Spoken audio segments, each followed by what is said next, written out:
Salut à toutes et à tous, aujourd'hui on se retrouve pour une nouvelle vidéo sur mon projet Dirt Bike. Donc aujourd'hui je vais vous faire la présentation de la moto et vous présenter les nouvelles pièces que j'ai achetées et qu'on va pouvoir poser aujourd'hui sur la moto. Donc j'en ai eu pour à peu près... Donc voilà la poubelle, j'ai envie de vous dire. Donc en fait cette moto je l'ai achetée... En fait j'ai acheté, qu'est-ce que j'ai fait? J'ai acheté le châssis plus roue avant complète, système de frein complet, plus le guidon, plus les têtes de fourche, etc.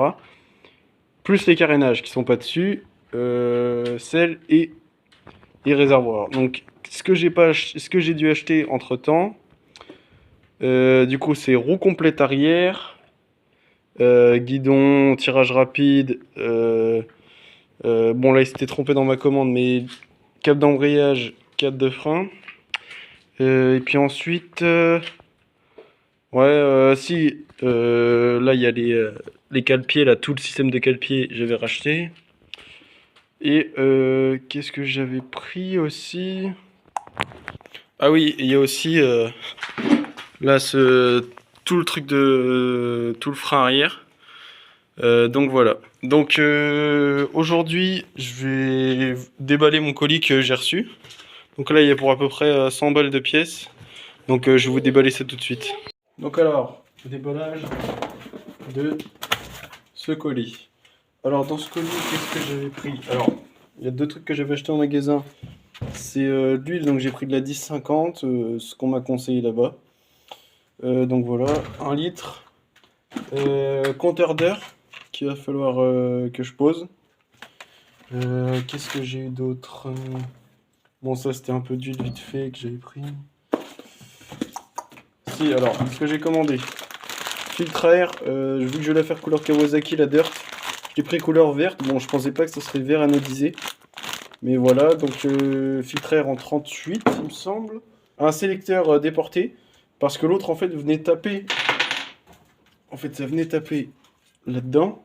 En fait, l'ancien, imaginez qu'il est droit et ça venait taper en dessous, là, ici. Et là, maintenant, vu qu'il est décalé, celui-là, et bah, il va plus du tout taper. Voilà. Donc, c'est pour ça que j'ai pris un sélecteur déporté, 15 balles, ça. Ensuite, bon, c'est vraiment tout petit, c'est les tendeurs de roue. XXS. J'en ai pour 12 balles, je crois. Ce qui est chiant, c'est que quand ils ont fait leur soudure pour relier les deux, en fait, tu comprends que c'est une pièce toute simple. Il y a eu plein de petites projections sur le pas de vis, et du coup, ça me bloque, je peux pas serrer plus. Donc ça me casse les couilles. Je sais pas si on va pouvoir bien voir ici. Là, le petit point, là, qui est sur celui-là, par exemple. Ça, c'est vraiment le gros du truc. Alors, j'ai pris un frein arrière, mais je sais pas du tout s'il va s'adapter sur la mienne. Franchement, je crois que j'ai pris pour une Dirt grande roue. Donc, je vais bien voir. Donc, ça. Petit autocollant. Donc, j'ai commandé chez Mini MX du coup. Et oui, voilà, c'est tout. Bon, déjà, quand tu vois l'état du filtre à air, tu te dis putain, ils en ont pris soin à eux. Donc, voilà l'état de l'ancien filtre à air. Donc, on va placer le nouveau. Et puis, franchement, quand on compare les deux, quand même un grand changement, non? Quand tu vois le machin, il est tout pété. Bon là là. Bon, bah on place le nouveau, on y va. Ouais, franchement, ça a tout de suite plus de gueule, hein, ça se voit. Bon, allez, on va mettre les tendeurs de roue derrière parce que je viens de me percevoir aussi que la pédale de frein était trop grande, malheureusement. Donc, je vais faire ça à l'arrière et puis on se retrouve tout de suite. Bon, et puis aussi, quand tu vois l'état de l'ancien sélecteur de vitesse, pardon, tu vois qu'il était ressoudé par l'ancien propriétaire et tout.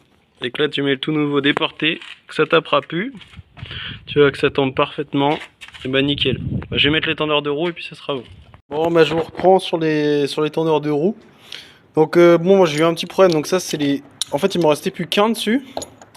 Donc là c'est les deux nouveaux que j'ai achetés du coup. Donc déjà premier problème qu'on retrouve c'est que bah, les anneaux c'est pas les mêmes quoi. Enfin il y en a un qu'on voit qu'il est beaucoup plus fin que l'autre. Là on peut voir tu vois la précision dans la soudure franchement... On avait partout sur le pas de vis et tout, j'en ai enlevé. Du coup, ce que je vais faire, c'est que je vais garder cet ancien-là avec l'autre. Et il faudra que je retravaille celui-là pour le mettre à la place de celui-là. Deuxième problème que j'ai eu, ça a été... parce que j'avais pas vu ça dans la description. C'est la largeur Enfin, quand la largeur de ça. Quand on compare les deux, qu'on les met juste là, comme ça. On voit que j'ai pu enlever allez, peut-être 2 mm. 2 mm que j'ai enlevé comme ça. Et du coup, ça vient parfaitement avec celui-là. Donc voilà, maintenant je peux enfin les mettre dans l'axe de roue à l'arrière et j'ai limé avec ceci. Donc ça m'a pris allez, peut-être 30 bonnes minutes. Bon allez, on se retrouve quand j'ai réinstallé ça. Alors, je vous reprends. Du coup j'ai réussi à remettre les cale-pieds que vous pouvez voir ici. Enfin les cale-pieds pour les tendeurs de roue. J'ai rajouté des écrous pour tenir la courroie aussi. Comme ça, parce que la chaîne se barrait souvent et en fait j'ai remarqué qu'il y en avait que deux, comme un con. Donc voilà, qu'est-ce que j'ai fait là? Je suis en train de faire la vidange. Donc voilà, on peut voir que c'est vraiment noir. Donc je vais mettre l'huile que j'avais acheté. C'était, voilà, la motule du coup en 10,50. J'ai acheté tout à l'heure du lubrifiant frein, enfin lubrifiant chaîne pardon, que je vais appliquer juste après.